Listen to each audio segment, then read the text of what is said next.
The sommelier comes over with the towel over his arm and presents the bottle so we can see the label, and it had a screw cap.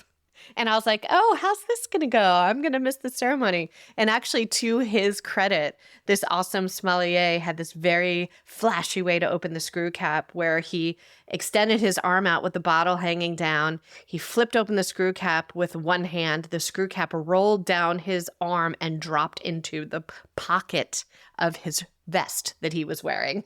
And it was very cool. And so he had created something exciting about how to open a screw cap. But I've only seen that once in my life, and it just doesn't have the pomp and circumstance.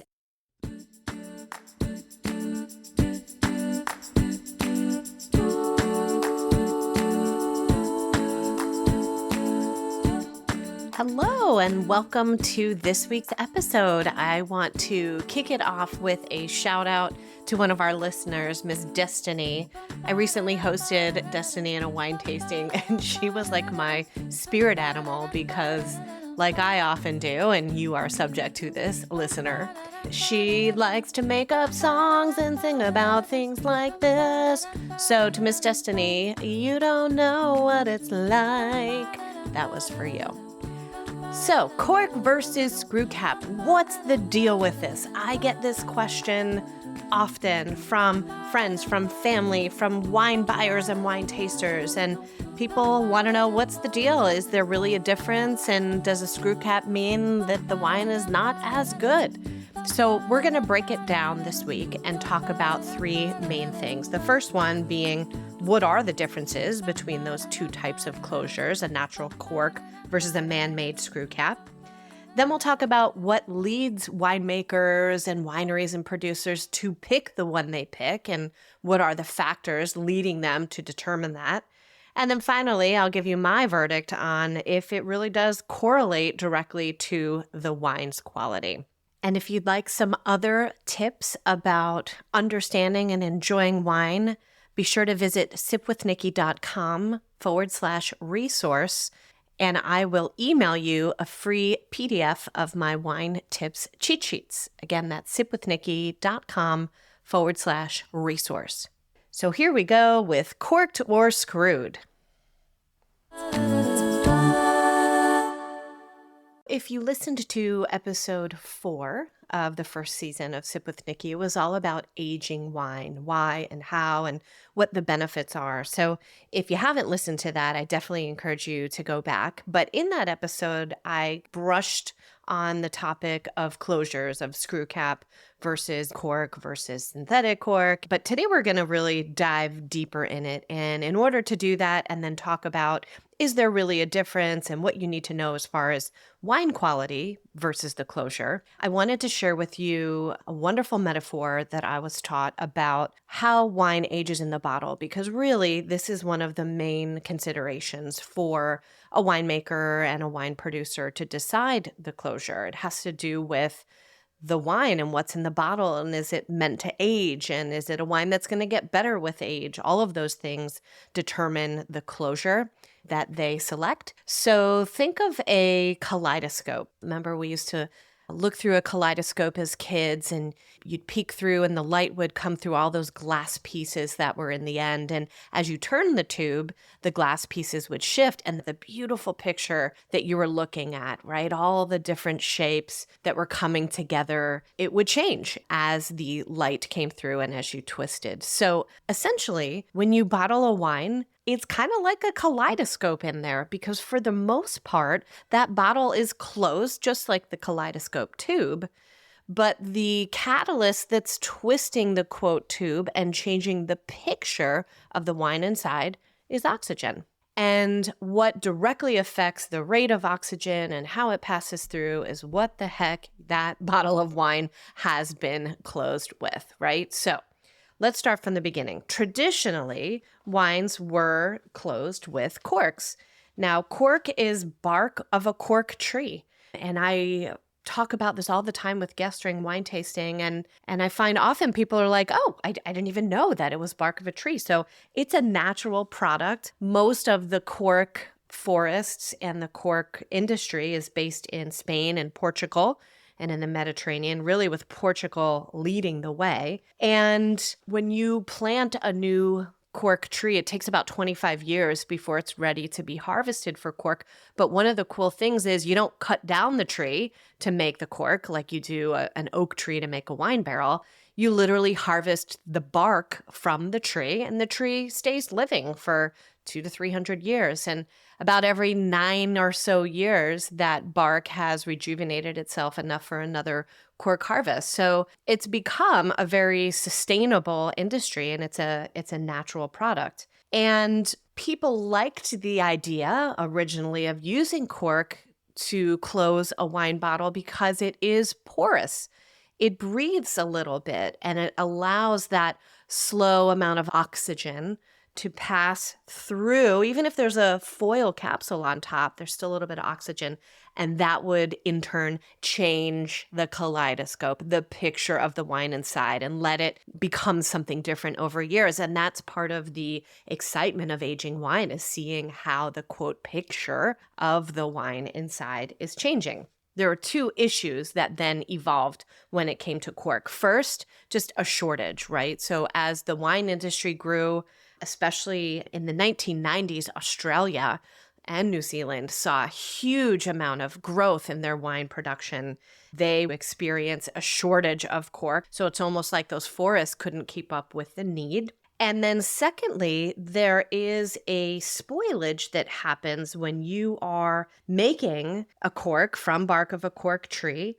There's a non-toxic chemical byproduct. We call it TCA for short. If you want to be a nerd like me, what does TCA stand for? It's trichloroanisole, but let's call it TCA. So this TCA sometimes becomes present in the cork during the process of making the cork. And now that spoilage was in the cork, and the cork's been touching the wine, and now the wine is quote unquote corked, right? That's why when you order a bottle of wine in a nice restaurant, often you're presented the cork to not only look at the integrity, like did it look like it was a sound closure, not crumbling, not leaking, but also people like me, every time I open a bottle, whether it's at a winery or at home, I am smelling the cork, because that TCA creates an aroma of, we call it cork taint, and it smells moldy and musty. It smells like wet newspaper, wet dog, which I know all too well what that smells like in my house. And the first time you smell it, like you'll never forget it. So that then transfers into the wine, and that's why the wine is corked, right? So back in the day, in the process of making corks, I mean, even the 80s, they would say you could expect about 8 to 10% of the wines that were closed with natural cork to have this cork taint. 8 to 10%? That's crazy. When you think about everything that it goes into the farming and the winemaking and the aging and all of the blood, sweat, and tears to get wine in the bottle, and then like, oh, too bad, so sad, 10% of your bottles are going to be, quote, corked. Oh my gosh, that's painful. Over the years, the process, especially as the cork industry was aware of this, the process has gotten better. And now the most recent statistic I can see says it's only around 1% of wine corks have this spoilage. I can say anecdotally, as someone who opens many bottles of wine per week, even just thinking about at one winery at Pride Mountain Vineyards where I'm working, we could go months without having a corked bottle of wine. So really the process has gotten better, but it's still there. I will tell you another thing that has helped to lower the percentage is there's a process where you can scan corks, and essentially your cork producer will certify that they've been screened for this TCA. So for my wine that I make, Solovato, we use this technology. We pay a little bit of extra per cork because they've been screened in this chamber for this TCA compound. And to date, I'm getting ready to harvest my 6th vintage of wine. I am aware of one corked bottle over 5 years of making hundreds of bottles per year. So the process is really good, but it was a real and true thing. So between the cork shortage and then the spoilage issue, in the 80s is when you really saw this increase in wineries going to screw caps. Like I said, especially Australia and New Zealand really paved the way with that. And it had its benefits, right? There were no shortages in screw caps and no spoilage. But then the question became, okay, does that man-made screw cap allow the same amount of oxygen to pass through the cork and allow the kaleidoscope, the picture of the wine, to change? And the belief was no. So what you saw was producers who were making just yummy, fresh, vibrant wines that really weren't going to benefit from aging. And again, if you're like, well, how do you know if a wine's going to benefit from aging? Go back to episode 4 and fill in the blanks there. But generally speaking, producers would use those screw caps to say, you know what, this is a young, fresh, delicious wine, and it's meant to be drank sooner than later. So here's a screw cap, and now we don't have to worry about the issues. The problem, as in so many things in our world, is consumer perception, right? So originally, the wines that you were seeing bottled under a screw cap tended to be less expensive wines, which can sometimes or often correlate with lower quality wines. So people just assume screw cap equals crappy wine. Well, as we know in wine, things are not that cut and dry and things are not that linear. And that is certainly not the case anymore. There are some very high-end, beautiful wines around the world, not only in Australia, but even here in California and other regions that are now being closed with screw caps because the producers were tired of shortages and tired of spoilages, right? There's a winery by me here in the Napa Valley called Cade and Plumpjack Winery, family of sister wineries. And I remember going tasting there about 15 years ago, and I purchased a bottle of high-end Cabernet Sauvignon, high quality, beautifully made. And they asked me, do you want your Cabernet Sauvignon with a screw cap or a cork? And I was like, I get to choose? So they were doing a study, and for that vintage, I believe they bottled half of their production under screw cap and half under cork. And then the goal was to do studies and measurements of, the oxygen and the chemistry in the bottle over the years, but more importantly, to check in with their customers over the years and see what the perceptions were. And now, a word from our sponsor. AmericanOliveFarmer.com is a business and a website owned and operated by my friend Liz Tagami and her husband Donald. They live up in Corning, California, and I recently had Liz on the podcast where we got to taste some of her delicious olive oils, both the Arbequina and Ascalano varieties, and they're grown and made right here in California. Well, the oils were really just the tip of the iceberg because if you check out her website, you'll see that they import gorgeous balsamic vinegar from Modena. In fact, one of them uses 3 of my favorite Italian wine grapes as the base of the vinegar: Trebbiano, Lambrusco, and Sangiovese. I can't say that without singing. And while on their website, if you sign up to stay in touch, you'll receive their newsletter and you'll get the fantastic recipes that Liz and Donald have created using their beautiful products. I'm so excited to introduce all of you to American Olive Farmer, and Liz has kindly created a discount code for our listeners. Use the code SIPWITHNIKKI, capital S, capital W, and capital N, SIPWITHNIKKI, for $10 off your order, and that can be anything from the site, whether it's delicious olive oils, vinegars, or even gifts. I mean, you can send someone an olive tree as a gift. How cool is that? Check out AmericanOliveFarmer.com and support this fantastic, small, California-based, woman-led business. You can even set up an olive oil subscription. Go, check it out. You're welcome. And now, back to our show. Could you tell a difference? Did you like one versus the other? And I've not seen or heard any super conclusive data from that, but what I have seen coming out of that is there was not as much difference in those 2 wines as people thought there were. So then that raised the question of, so maybe it's not that a cork allows oxygen to pass through and a screw cap doesn't. It's that there are varying degrees of permeability, right? So what does that mean for you as a consumer, and how do you use all this nerdy knowledge to your benefit?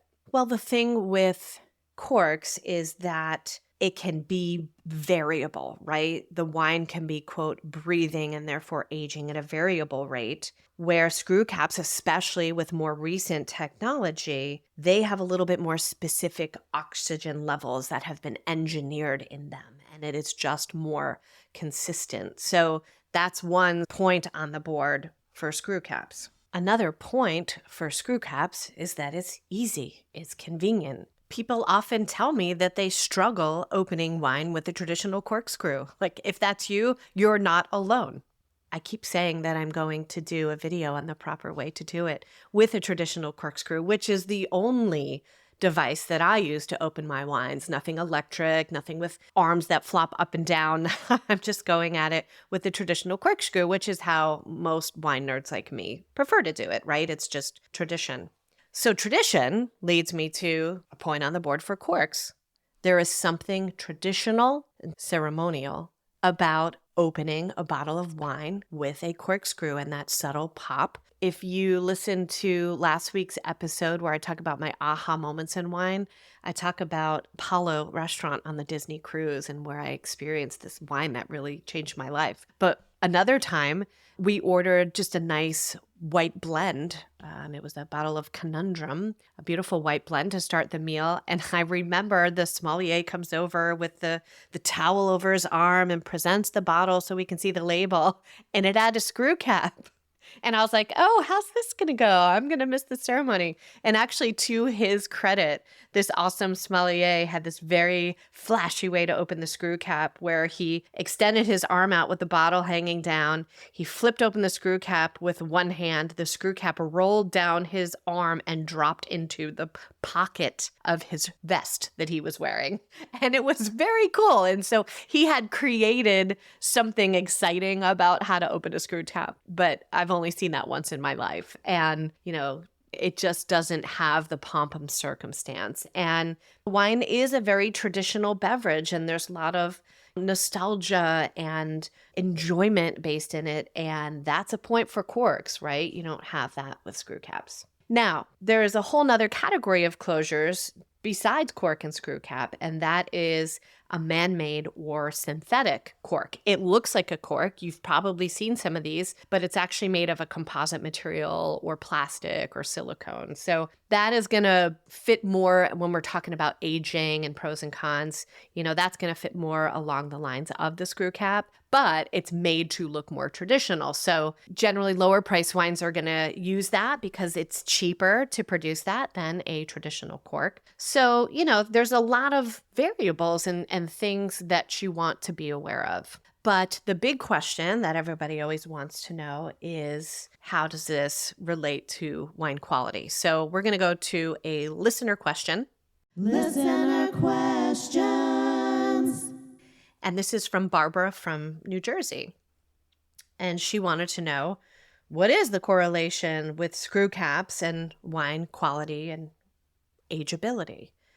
So how I answer this question today is probably different than how I would have answered it 10 years ago. And the answer is there is no direct correlation between wine quality and the closure in that because of everything I've just explained to you. As far as ageability, the idea has evolved that it's that different between the two. And actually with screw caps being a little more consistent as a closure, again, some producers are feeling like that's a safer and more guaranteed way to go. Where I work, how I make my own wine, and the closures that we use, there are still many wine producers that will probably never go to screw caps, and that is them saying that this wine is a kaleidoscope. It is going to change with time, and I'm using a traditional cork not only for the romance and the ceremony of it, but also because there is no cut and dry data yet showing that there is a better alternative. So for the benefit of the wine to age and change and become softer, more complex, and more interesting, we're going to stick with a cork, right? If you listen to episode 13 with my good friend, Dr. Hobie Wedler, Well, if you haven't, go back to it because it's fascinating. But I actually asked Hobie to weigh in because not only is he a wine professional, but he has a PhD in organic chemistry from UC Davis. And I said, hey, weigh in for me. Let me quote you as we talk about cork versus screw cap. And he said the scientist in him wants to nerd out about oxygen, but the romantic in him says, you just can't open a bottle of wine with just your hand. That's stupid. So he is also subscribing to the idea of the tradition and the romance of a cork. We've got a second listener question. Listener questions. And this one is from Molly from Ohio. And Molly's question was more around the sustainability, right? As we think of packaging, glass, carbon footprint, composting, recycling, all of that.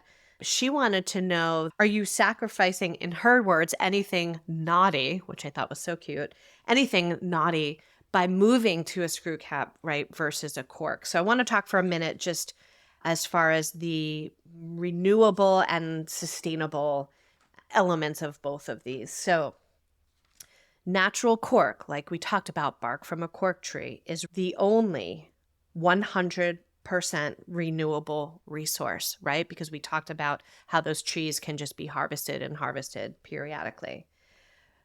But I'm also going to share a link to a very cool article that I just read in the show notes about composting corks. So you can't recycle corks, but they can be composted. Again, if this is truly a natural cork, which you can tell by looking at it versus some of these synthetic ones that I've been talking about. If you compost in your house, these can go in the compost, but you have to grind them up, chop them up, make them a little bit smaller in order to aid the degrading process.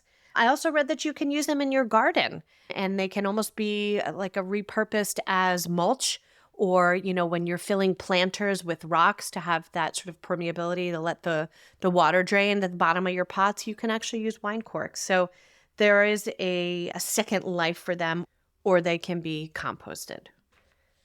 So my final guidance for you is there really is no direct correlation between closure type and wine quality. They are not dependent on each other. As of this year, over 5 million bottles are being sealed with screw caps, and many of them are well-made, high-quality, delicious wines. And screw caps are easy and fast and convenient, and they are proven to retain the, quote, freshness of the wine inside. So just something to be aware of. Don't be off-put by screw cap. It does not mean that it is a lesser quality wine. Especially lately, it's going to be interesting to see the trend, with a lot of wine producers looking at more sustainable packaging and going away from bottles, going to, Tetra Paks and cans and things that are super easy and convenient. It's going to be interesting to see what the younger generation of wine drinkers who are more open to these alternative packagings, how they start to perceive things, where some of us more traditional folks, Gen X, baby boomers, that's us, we kind of like the cork. We like what we like. So in the end, like what you like, right? There's my advice. There's not a direct correlation between quality, but just be aware of the differences. And generally speaking, if you are going to age a wine for 10, 15, 20 years, which can be a fantastic reward at the end, cork is probably the way to go for that. Clear as mud, right? Like with so many things in wine, it's just important to have a little bit of an understanding, have a little bit of a background, and in the end, make your choices accordingly. Like what you drink what you like. That is always the guiding principle that you're going to get from Miss Nikki over here. Hey, if you haven't left us a rating for the podcast yet, I would love if you could take a quick minute, scroll to the bottom of where you see the show with all of our episodes, and you could take 10 seconds and leave us a rating. I would appreciate it. And if you're enjoying Sip with Nikki, please share it with someone in your life who is a wine drinker, wine lover, and would love to be a part of our community. As always, if you are interested in trying my delicious Solovato Sangiovese at the time of this recording in late August, the 2021 vintage is not yet sold out and I can ship to most states. And when it arrives, you'll get to see my beautiful natural cork, because that bottle, my friends, is definitely a kaleidoscope inside. I'll put the link in the show notes for our Solovato wines, and make sure to use the code PODLISTENER for 10% off your purchase. Looking forward to connecting with you next week, and until then, sip well.